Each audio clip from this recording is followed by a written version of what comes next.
Bonjour, je vous présente cet ouvrage. Alexis Filonenko, l'œuvre de Kant.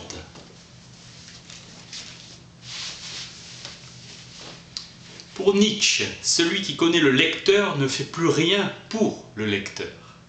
Kant, lui, se faisait un devoir d'être en partie compris. À partir de 1783, Kant est accusé de spinozisme et donc d'athéisme. On ne reconnaît pas sa pensée, mais on l'utilise à des fins polémiques. De tous côtés, on attaque Kant en reconnaissant qu'il est le premier philosophe du pays. C'est un grand penseur et met fin à la polémique. C'est un devoir pour lui de traiter avec considération les hommes de talent qui ont des divergences de pensée. Il se lave du soupçon de spinozisme. Auteur de Kant, 1789, reconnaissance du public philosophique après l'avoir boudé. À partir de Qu'est-ce que s'orienter dans la pensée, on n'avait pas lu La raison pure en 1780, première édition. Mais on lira La raison pure, 1787, deuxième édition maintenant. Tournant opéré à partir de ce texte, 1786, Kant étant reconnu et sans le vouloir dit ce qu'il fallait faire et comment penser. Succès tardif. La morale de Kant suppose la finalité. Kant est génial et sa célébrité veut dire pour lui audience. Fichte est acclamé et déclare en 1794 achever l'œuvre du maître. Puis Schelling, évincé par Hegel. Ou bien le spinozisme, ou bien le criticisme. Pour Kant, le spinozisme est l'unique voie possible en dehors de sa philosophie. Il n'y a que deux systèmes conséquents. Le spinozisme dépassant la limite du criticisme. Reste le scepticisme. Delbos nous représente Kant en sage et en homme serein. Chestov estime qu'il était pessimiste, usant de son puissant esprit pour voiler le drame de l'existence et éviter la vraie métaphysique. Le pouvoir des clés de Chestov. Certains passages de Kant sont lugubres et sinistres. La vie humaine n'est qu'un instant. Kant se posant le problème du sens de la vie humaine. Les hommes se voilent leur destin. Kant s'est torturé d'ennui et chaque jour pour lui était long et se plaint de la brièveté de la vie à sa fin. L'homme n'est qu'un instant que ne se voit lui-même comme tel qu'à la mort. La fin du temps est horrible et qu'une foi héroïque en la vertu ne parvient pas à chasser. Pour Voltaire, l'homme se distrait et il fait bien. Pour Kant, l'homme s'ennuie, fardeau de l'existence. Vladimir Jankélévitch, le temps nous paraît long et la vie nous semble courte. Tragédie de l'existence. Pour Kant, la thérapeutique de l'ennui a pour idée que la philosophie qui ne cesse de se lamenter sur la tragédie de l'existence n'apporte rien. Ce qu'il faut, c'est comment penser et agir. Ce n'est pas parce que l'on s'ennuie que l'on doit renoncer à la raison. Enfin, il faut travailler, refus de céder à la sentimentalité. Remédier à l'ennui, c'est le primat de la raison morale et pratique. Kant a donné pendant 20 ans des leçons d'anthropologie. Lettre du 4 mai 1793 à Stanley. Kant savait ce que l'homme n'est pas. Ce n'est pas un animal. Les hommes tendent à réaliser leurs aspirations et non suivre simplement leurs instincts. Il inspirera Buffon. L'individu solitaire ne peut rien produire. L'ordre annonce l'esprit. Pour avancer, la société se fonde sur ce qui devrait la retarder, les passions et la guerre perpétuelle. La notion de progrès ne cessant d'être présente. L'homme n'était pas destiné à faire partie d'un troupeau comme un animal domestique, mais d'une ruche comme les abeilles. Nécessité d'être membre et d'avoir un guide. Ouvrage des abeilles qui bâtissent chacune leurs cellules, société forcée. Mais les ruches se combattent. Les abeilles utilisent par la ruse ou la violence le labeur des autres. Frelon. Les jeunes animaux jouent, les jeunes enfants se querellent. L'homme n'est ni ange ni bête, il est énigmatique. L'homme est l'être qui fait perpétuellement la guerre. En dépit de cela, au lieu de reculer, il progresse. Inclination de l'homme à se lier et à se délier par l'ambition, la tendance à dominer et la cupidité. L'homme est un être qui ne se croit libre que s'il est honoré, que s'il domine, que s'il a beaucoup de choses en sa possession. L'homme a la tendance à la liberté comme passion. En tout cas, l'homme n'est pas un animal. L'argent fait tout. Tout homme a son prix pour lequel il se livre. De toutes les passions, celle de l'argent est la plus stupide. L'inclination à la domination est puérile. Rousseau, avant de savoir parler, il commande. Quand la première corruption de l'enfant consiste à céder à sa volonté despotique, en voulant tout obtenir de ses cris. L'homme n'est pas un animal, mais un sot. Kant, Émilie, Rousseau, Herder, Mendelssohn, penseurs pessimistes. L'espèce humaine a toujours été enfant. Pour Moïse Mendelssohn, l'homme progresse, mais individuellement certains s'élèvent, d'autres s'abaissent. Kant a adoré, et lui a écrit son admiration. Pourtant, Kant a défendu le progrès du genre humain et finalement s'opposera sans cesse à Mendelssohn. Le genre humain va vers le mieux au point de vue de la fin morale de son être. Progrès avec des interruptions, mais jamais de rupture définitive. Postulat de l'immortalité de l'âme, autorisé à suivre jusqu'à l'infini le développement de ses talents, l'espèce humaine immortelle. La philosophie de Rousseau est celle de la décadence et du profond mal. Pour remédier, il faut de l'éducation et une réforme des mœurs.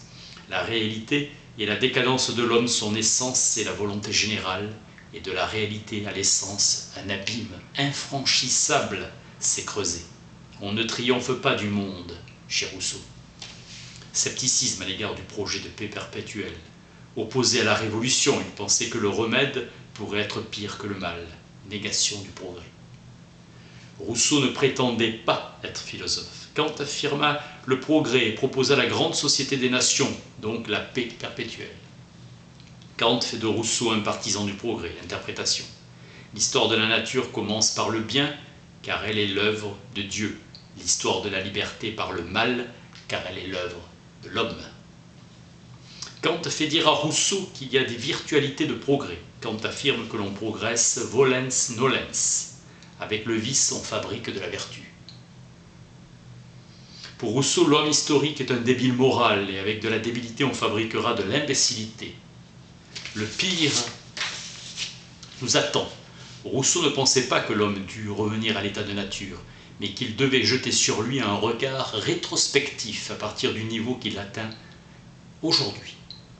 L'homme est bon par nature, mais est corrompu par des guides mauvais. Kant déclara envers et contre tout que l'homme et l'espèce humaine progressent.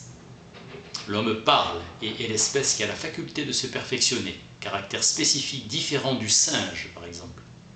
L'homme n'est qu'une possibilité, la nature a voulu que l'homme tire entièrement de lui-même tout ce qui dépasse l'agencement mécanique de son existence animale. L'homme est la seule créature qui doit être éduquée. C'est de cette possibilité que l'homme fait un avenir enrichissant, la faculté de se perfectionner. Pour Rousseau, l'homme est un néant, une pure possibilité qui se retournera contre elle-même pour retomber plus bas que la bête même. Pour Kant, tout ira vers le mieux. La destination ultime de l'espèce humaine est la plus grande perfection morale. Les hommes sont mauvais mais semblables à des arbres. Dans la forêt, chacun essaie de ravir à l'autre l'air et le soleil en se dépassant et ainsi pousse beau et droit, éloge du mal. Remercions la nature pour notre vanité, notre envie et notre appétit insatiable de possession ou de domination.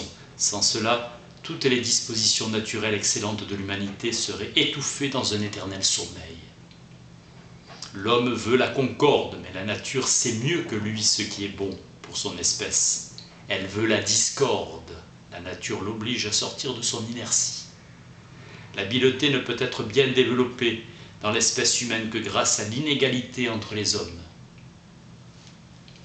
Thèse de Kant, le mal lié au travail qui s'avère être la médiation du bien. Le luxe véritable aliment de la vanité.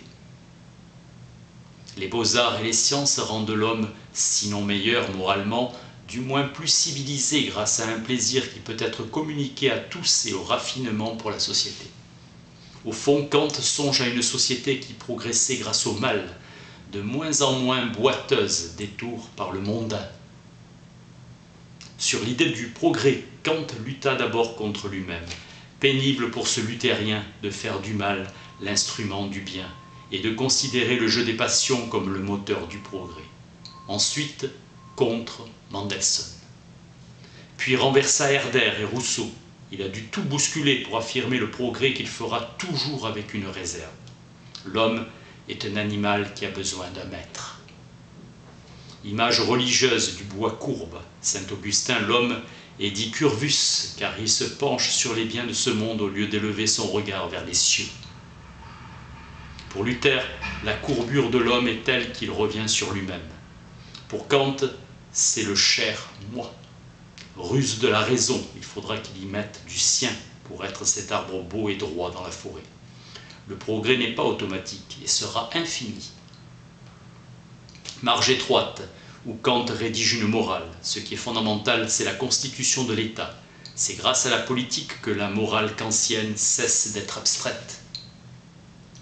Elle est le fondement solide qui interdit aux purs énoncés moraux de s'évaporer. Tout le système de la moralité ne peut aboutir qu'en une philosophie du droit ou par une philosophie du droit. La chose en soi comme idée se précise comme idée juridique, constitution juridique parfaite entre les hommes. La chose en soi elle-même. D'un point de vue intelligible, l'homme est bon, mais il est méchant empiriquement, enfantin et vicieux. Tout repose sur l'éducation. Kant affirme l'universalité du respect.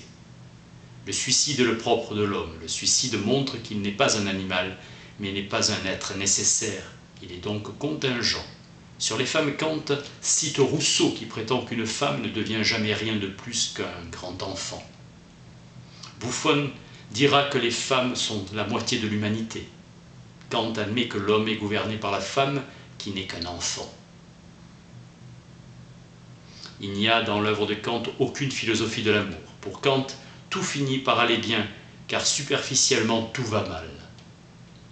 Les hommes aiment la guerre, mais elle contribue au progrès. La femme aime la guerre domestique. L'homme veut la concorde, la nature, la discorde. Kant affirme que le goût est le phénomène de la moralité, la possibilité d'une éthique, une existence religieuse et historique. Faire usage de la raison, sagesse, bonheur, éducation politique et morale. La volonté doit être guidée sous l'égide de la raison pratique. L'adversité, la douleur, la pauvreté sont des grandes tentations à violer son devoir. Vivre une existence sensée. Le bonheur n'est pas une fin, mais un moyen légitime. Il suffit de se demander, peux-tu vouloir aussi que ta maxime devienne une loi universelle ? Principe de sa morale qui s'accomplira dans le passage de la maxime subjective de la loi universelle de la raison pure pratique ou de l'homme à l'être raisonnable, de l'être sensible où nous mène. Primat de la raison pratique, la loi morale est le fait unique de la raison pure. Dans l'esprit de Kant, absolu signifie fondement. Et le fondement premier, le devoir. Non sublime et grand qui renferme rien d'agréable, rien qui implique soumission et met en mouvement la volonté. La liberté est la seule idée de la raison qui soit aussi un fait. Le fait indique le fait, le devoir indique la liberté, et tout se liera dans le fait, la raison. Le devoir est un commandement pour Kant, un projet pour Fichte. Comme la raison, le devoir s'impose à l'homme. La volonté, pour être pure, doit universaliser la maxime, une règle formelle rejoignant ainsi le pur contenu qui est la raison. Dans le respect s'exprime la liberté. Il n'y a qu'un être libre qui puisse se donner une loi morale. L'homme doit faire usage de sa raison. Le suicide, comme l'art, est propre à l'homme. Ni les animaux, êtres inférieurs, ni Dieu ne peuvent se suicider. Nietzsche, Dieu est absolument nécessaire, et si les hommes peuvent décréter la mort de Dieu, ils ne sauraient en proclamer le suicide. Schopenhauer, seul l'homme a pour forme abstraite cette certitude qu'il mourra. Pour Kant, l'homme est le seul être appelé à donner un sens à sa vie, et cela exige une philosophie morale. La prudence est une qualité fondamentale de l'homme, difficile à acquérir. L'art de l'apparence, se rendre impénétrable, la dissimulation sont des choses nécessaires. La prudence exige que l'on ne soit pas trop fougueux, mais non pas trop nonchalant. Être vif, mais pas emporté. La prudence est la vertu qu'affectionnait Aristote. Nous n'avons de devoir qu'envers nous-mêmes et les autres hommes. Nous n'avons pas à proprement parler de devoir envers les êtres supérieurs ou Dieu. Le devoir large consiste à se cultiver. Il n'y a pas de juste milieu entre le vice et la vertu, et on ne peut fixer aucune limite à sa culture personnelle. Kant souligne que le devoir envers soi est le premier des devoirs, pas notre bien-être et notre bonheur temporel. Observer une digne conduite envers l'humanité que l'on porte en soi, philosophie de la politesse. Importance dans la société humaine de la politesse. Ce n'est pas toute la morale, mais dresse un bouclier fragile contre la brutalité et la bestialité. Kant n'aimait pas les débraillés, sans réserve, mieux sans distinction. Le principe de l'hétéronomie est à chacun de voir ce qui lui plaît. En revanche, l'autonomie est la recherche en son existence d'une conduite qui puisse être érigée en loi universelle. On se soumet à la loi et à partir de là on existe comme un sujet raisonnable soustrait aux fantaisies de la sensibilité et de la particularité. Dans l'autonomie, la subjectivité est transcendantale comme dans les principes de l'expérience. Elle est objective. Je dois et proprement je veux qui vaut pour tout être raisonnable. La liberté de la volonté est le pouvoir qui lui est propre d'accéder à l'autonomie. Une volonté libre et une volonté soumise à des lois morales sont une seule et même chose. Un être raisonnable doit, en tant qu'intelligence, se regarder lui-même comme appartenant non au monde sensible, mais au monde intelligible. En dernière instance, la loi morale est la chose en soi. Cohen. Kant assimile la liberté à la loi et la sépare par là de l'individualité, existence empirique, et il considère la liberté comme constitutive de notre caractère qui peut être mauvais ou bon. La liberté pratique peut être démontrée par l'expérience, car ce n'est pas ce qui affecte immédiatement les sens qui détermine la volonté humaine, faculté de surmonter au moyen des représentations ce qui est utile ou nuisible, même d'une manière plus éloignée, les impressions produites sur notre faculté sensible de désirer. L'histoire réelle tient une grande place dans les écrits de Kant, la temporalité pratique. Éduquer et penser à l'avenir pour construire le présent et reconstruire le passé. Contentement de soi procuré par la puissance de la raison pratique qui autorise l'empire sur les penchants. La liberté elle-même devient de cette manière capable d'une jouissance qui peut s'appeler bonheur. La liberté réclame l'obéissance à la loi. Tous les devoirs sont des ordres divins. L'homme, par le suicide, démontre son pouvoir d'évaluer l'existence. Deux choses remplissent le cœur. Le ciel étoilé au-dessus de moi et la loi morale en moi. C'est tellement mieux la loi morale en nous. Si nous regardons avec amour les choses, elles nous semblent belles et c'est une véritable joie d'exister qui peut saisir l'homme. L'amour pour le fait est sublime en ce comparaison de quoi le reste est petit. Dans le jugement esthétique de la beauté, l'imagination fonctionne harmonieusement avec l'entendement. Dans le jugement sur le sublime, la calme raison entre en conflit avec l'imagination. Et ce conflit est l'harmonie d'un contraste. Le sublime n'est contenu en aucune chose de la nature, mais dans notre esprit. Le goût est le phénomène de la moralité. C'est l'honneur d'être homme, être raisonnable, qui se dévoile. L'homme repense la création, parvenir à voir l'océan seulement comme le font les poètes. Disant ceci est beau, je m'élève par la réflexion de mon sentiment particulier jusqu'à l'universalité. Le beau est le symbole du bien. Tout homme meurt seul et vit seul. Les hommes ne sont que des monades. L'homme réel ne peut pas communiquer avec autrui. Dire « j'aime cette chose » sont des mots dénués de sens. C'est le jugement de goût qui donne son sens à la nature.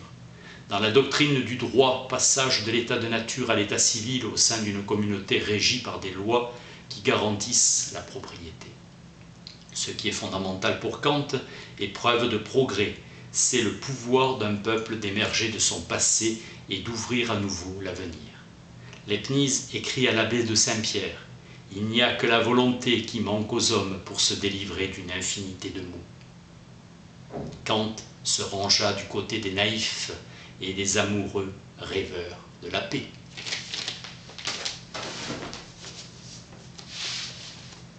Alexis Filolenko, l'œuvre de Kant. Merci.